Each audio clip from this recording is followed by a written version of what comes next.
Good morning. My name is Brian O'Hara, B-R-I-A-N-O'-H-A-R-A. I am the Minneapolis Police Chief. I am joined by Captain Gordon Shank, Gordon-Shank. He's a captain with the Minnesota State Patrol. I want to provide an initial briefing on a very tragic sequence of events that began in South Minneapolis just after 8 a.m. today. Just after 8 a.m., Minneapolis police officers in the 3rd Precinct responded to reports of a person with a gun near East Lake Street and 4th Avenue South. Those calls were quickly updated to a carjacking in progress. Callers indicated that a male suspect had been driving a maroon Ford Explorer in a flagrantly reckless manner, swerving into oncoming traffic, speeding, and even driving up on the sidewalks along Lake Street. That individual then crashed. The driver of that Explorer exited, pulled a handgun, and attempted to carjack a person that was stopped at the red light. That initial victim drove off and was not carjacked. After that, this suspect then pulled a gun on another woman operating a black Volkswagen. She was then violently carjacked of her vehicle. The suspect then fled in her vehicle before then circling back to the scene and retrieving 3 dogs from the crashed red Explorer. We have multiple reports from the community that the suspect was firing gunshots as he fled in the victim's vehicle. Shortly thereafter, about 8:19 a.m., Minneapolis police received a call that this Volkswagen was now driving recklessly through downtown Minneapolis. Minneapolis police then tracked the carjacked vehicle to the north side, where at about 8:36 a.m., Minneapolis police officers from the 4th Precinct initiated a vehicle pursuit. That vehicle pursuit then ended tragically 3 minutes later when the suspect crashed into an innocent person's vehicle that was not involved in the incident. That crash occurred at this intersection. Minneapolis police officers were not involved in the crash. 2 adults in that vehicle have been pronounced deceased at the scene. A child in that vehicle has suffered life-threatening injuries. The child in the vehicle has suffered non-life-threatening injuries, has been transported to the hospital, and is expected to survive. The suspect has been taken into custody from the scene here and is being treated at North Memorial for non-life-threatening injuries. A firearm has been recovered from the carjacked Volkswagen. 3 dogs that were in the carjacked Volkswagen were also recovered, and animal control has taken possession of them. 2 of the 3 dogs were injured, and 1 of the 3 has been euthanized. This is a very devastating incident with very heartbreaking consequences for completely innocent people. Our officers worked very quickly, as best they could, in an attempt to get a very violent and dangerous criminal off the street before anyone else could be harmed. This is an outcome that we never want, as 2 innocent lives have been taken from us because of one person's violent and reckless behaviors. Our thoughts are with the families of those who are suffering this unimaginable loss. But this is exactly why we take carjackings and gun crimes so seriously, because they put every member of our community at risk. There remains an open and active investigation, and we will confirm additional details as we are able. The Minnesota State Patrol is conducting the investigation into the crash. The Hennepin County Sheriff's Office Crime Lab has taken possession of the suspect's firearm.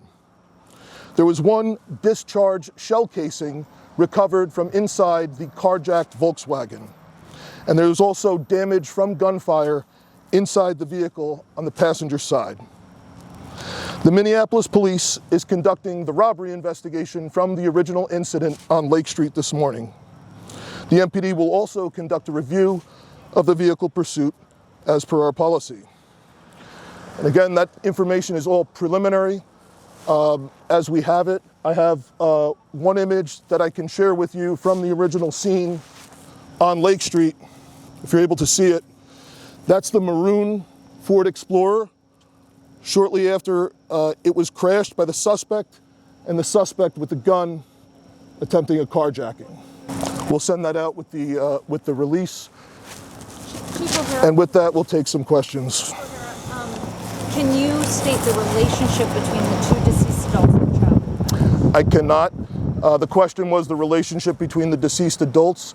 We have not confirmed. It's two adult females that are pronounced deceased at the scene, and one child approximately 5 or 6 years of age. Do we know approximate speed on the chase? Trooper, Captain. Good morning, Captain Shank with State Patrol. So that would be part of our investigation. Right now we're doing a crash reconstruction and we're investigating the crash itself. All that information will be provided at a later time. Right now it's an open investigation, and our thoughts and prayers right now are with the victims involved, and these fatal crashes are challenging for everybody. We want to make sure we get it right. So we'll get that information once we have our crash reconstruction troopers do further investigation.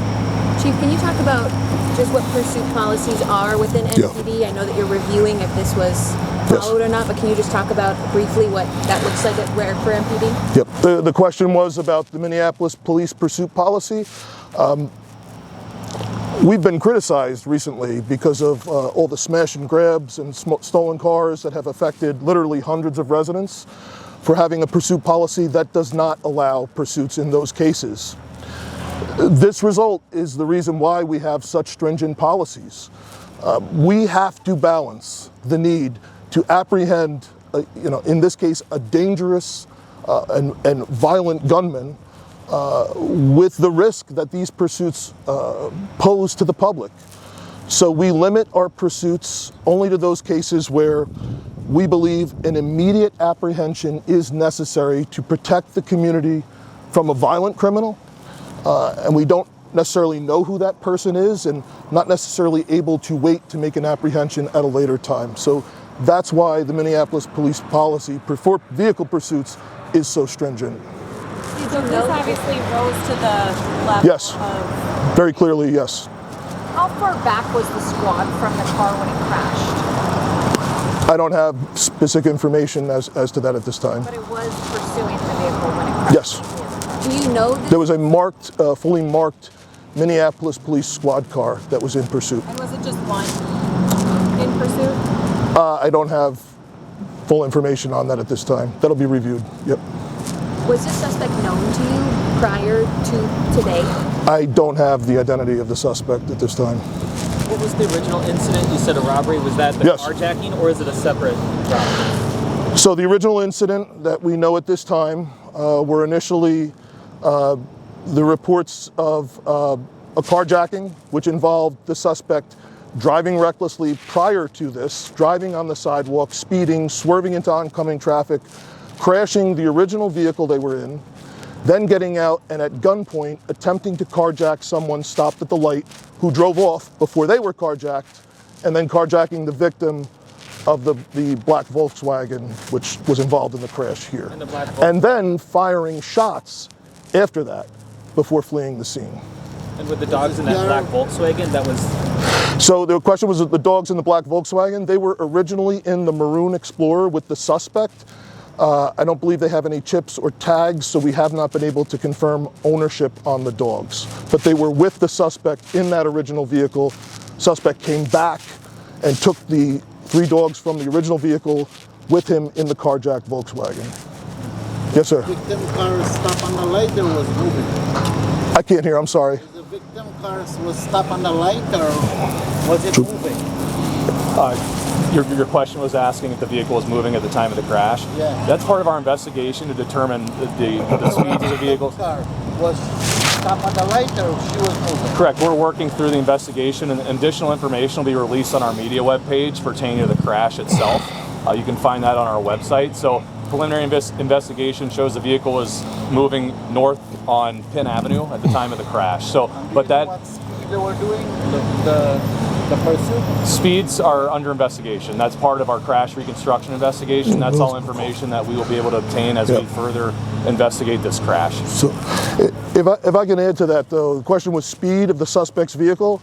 We have multiple 911 callers and people from the community complaining about the speed of this person's vehicle and the reckless manner that they were driving prior to the pursuit.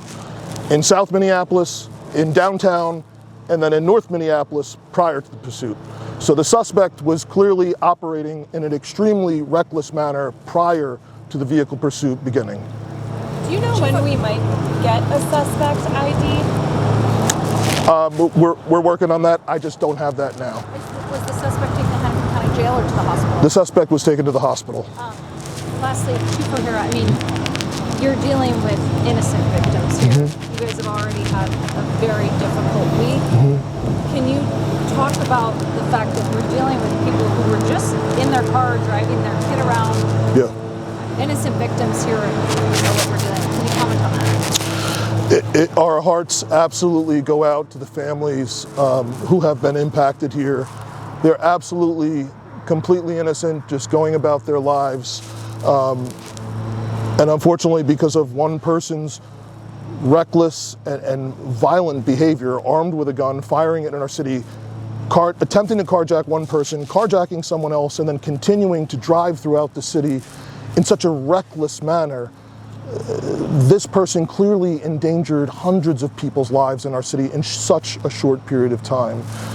And there are not words to describe, you know, the tragedy, the permanence of this tragedy here.